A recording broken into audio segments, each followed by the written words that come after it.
In this video, we're going to be creating the intro screen and ending screen for our game.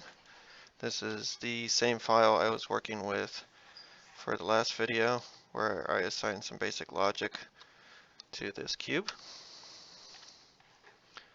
So I'm going to start by naming my current scene level 1. And I'm going to create a brand new scene by clicking the new scene button up here. And we have a few options underneath here. We can create a scene that copies some of the settings that we have for our current scene, or we can create a completely new blank scene.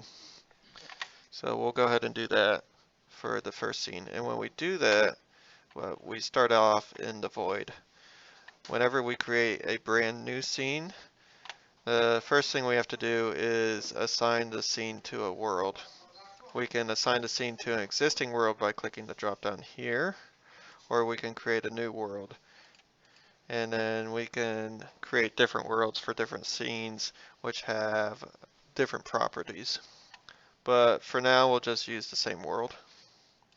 I'm going to name my scene intro screen.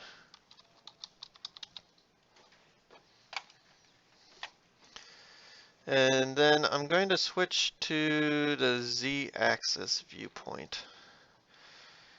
It's going to be easier to create our scene from this viewpoint, primarily because when we create a text object, it lays flat along the X and Y axis. At any rate, when I'm looking down the Z-axis, when I create a new text object, I'm going to do that by clicking Shift A and clicking on text. It lies flat along the X and Y axis. So from the top, we can see the text pretty well. If I want to edit the text, what I need to do is click on the text to select it, and then press Tab to enter edit mode. And then I can type to enter the text in. If I click Tab out, back into object mode, I can press G to move this around. And you'll notice it appears pretty dark right now. That's because we don't have any lights in this scene. So I can add a new light. Come off to the side. Do Shift A and add a point light, which actually add a point light at this cursor that I clicked over here.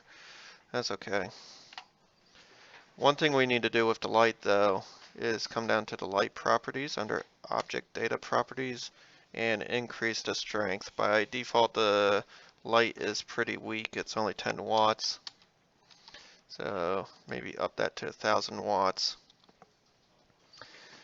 And move that. What we'll do is move it back to the origin and then maybe move it up, 20 meters. That might be too far, 10 meters. So it's just hovering above my scene. And click back on the Z-axis. One thing that's going to be useful is to create cameras that allow you to jump back to what the default view of the scene should be. So I'm going to press Shift A and add a camera. And then what I'm going to do is press Control Alt and numpad 0. And what that's going to do is it's going to set the camera to my current view.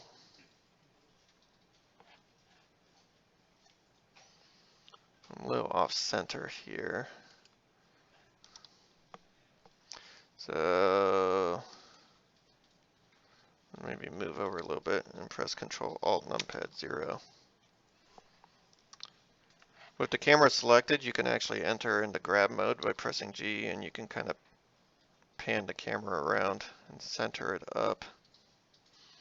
If you want to zoom the camera in or out, you can press G to grab the camera and then press the mouse scroll wheel, and then you can drag up or down to zoom in or out. But what this is going to let me do is I can jump back to this viewpoint just by pressing numpad 0, wherever I am. So I can move around the scene, I can make adjustments to the scene, and I could just press numpad 0 to jump back to that camera view, which is where I want to be when I start playing my game. So next thing I'm going to do is add a button. And what I'm going to do is press Shift A, and I'm just going to start out with a cube. I'm actually going to move that back to the origin. I'm going to move my cursor back there too.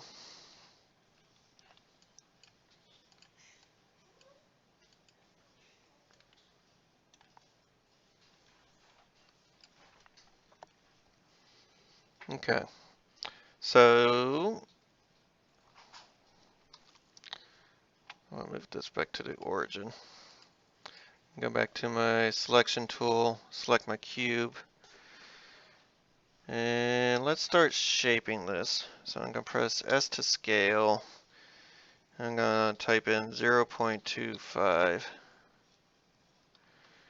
Actually, what I want to do is S for scale. I want to scale along the Z-axis only, put 0.25 and enter, make that thinner. Now I want to widen this a bit, so I'm going to press SX to scale along the X-axis, and let's say 3. If I press numpad 0, that looks good. I might move this up a little bit.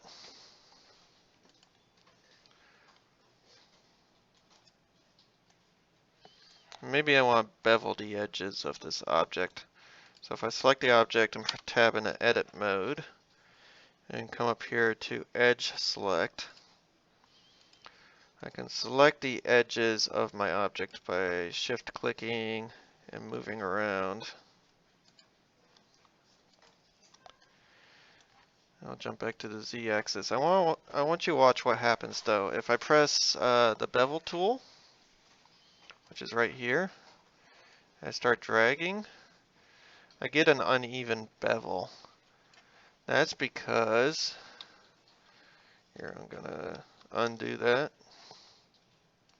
If I drag this out, let me get out of edit mode, and have my cube selected, you'll see that the cube has been scaled and it's still showing that scaling in the properties of the object. So anything I do with regard to beveling the object or sculpting the object is going to be skewed because those scales are going to be applied to it. So what we need to do first is apply the changes to the object. And the way we could do that is with the object selected, I could press Control A and say apply the scale to the object. And what that does is it kind of zeroes out, it returns the scale of the object to 1, 1, 1, and it more or less saves the changes, saves the scale transformation to that object. So now if we go back into edit mode, I still have my edges selected. If I bevel those edges, you'll see that the bevel is even. And what I could do is I actually can press Control B and drag, and then I can use the mouse wheel to increase the number of divisions along the bevel so I can get a rounded button.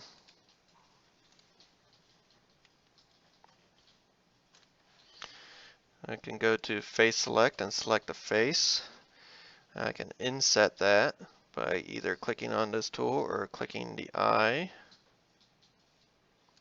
button, I key. And then I can raise this up by using shrink fatten, which is this tool down here, or I can press Alt S and drag that up. Go back to numpad 0, default view. So we have our face selected. Let's start coloring our button. We can do that by going to the material properties over here. I can add a new material slot and then add a material into that slot. And recall that the first material that we apply to an object is going to be applied to the whole entire object. So this is going to apply to the sides, the back, the front, and the bevel. So I might call this the button sides. Maybe I want to make this, like a dark gray color or something. Now I can add another material slot and add another material and call this maybe button body. Because maybe I want the face or button face. Maybe I want the face of my button to be blue. So I can change this to blue. And then in edit mode with the face selected, I can click the assign button to assign that material to that face. So now we have a button with gray sides and a blue face. Go back to numpad 0. I can press Shift A. Oh, I have to get out of edit mode first, so tab out of edit mode. So I'm in object mode. I can press Shift A and add some text here. I'm going to drag this so I can see it. I can tab into edit mode, delete this, and type the word play in here, and tab back out of edit mode. I want this play to maybe be three-dimensional. So in order to do that, what I need to do is right-click on the object and convert it to a mesh. Now once I do that, I can't edit the text anymore. It's no longer a text object, it becomes a three-dimensional object. But when I do that, so now that my object is a mesh, what I can do is go into edit mode, actually draw a box around this and select it and press E to extrude. I can draw that up. Get a nice little 3D object there. Tab out of edit mode. So if I want this object to lie flat on my button face, what I actually need to do is turn snapping on. So with my object selected, I can come up here and say I want my faces to snap together. And what I'm going to do is actually move this above the button first. So I'm going to press GZ and drag this up. And now I'm going to turn on face snapping. And then I need to actually turn snapping on by clicking the little magnet. And then what I'm going to do is I'm going to first select the object I want to snap to, and then select the object I want to move. And now if I press G for grab and mouse over the object I previously selected, you'll see that play snaps nicely onto the face of the button.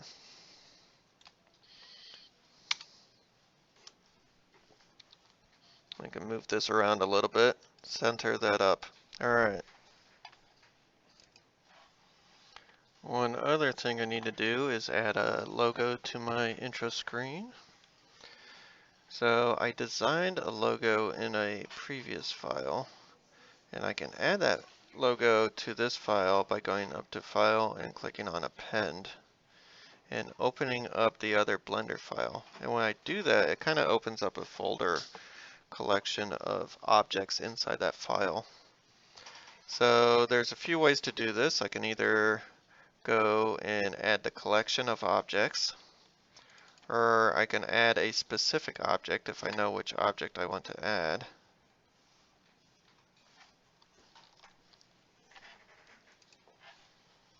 But I think what's going to work best is to append my collection, because my logo is actually made up of separate objects. So that adds in all the objects. It's pretty huge. I'm going to scale that down. Scale it down a little bit more. Press G to grab. Move that around. Position that until it's looking the way I want it to look. Maybe scale it a little bit more. Okay. So one thing I want to point out is with my logo down here, you kind of got like a 3D effect to it. You could kind of see the sides. If you don't want that to show up, what you can actually do is go to camera and switch the type of lens from perspective to orthographic, which gives you a flat top-down view of your screen. Now I'm zoomed all the way in on this, so what I could do is change the orthographic scale for the camera lens and zoom out a little bit, make sure everything fits in there nicely. But now when I'm looking down on my logo, I don't see the sides of my logo anymore. I just only see the top of my logo. So it's up to you. There's no right or wrong way to do this, whichever lens you prefer, orthographic or perspective. So now that I have my scene with my title and my button and my logo, what I need to do is link over to my game when I click the play button. So if I select the play button, I'm going to add a mouse sensor, add my default and controller, and I want to add a scene actuator. And whenever I click on the play button, I want to set the scene to level 1. I'm going to link these together.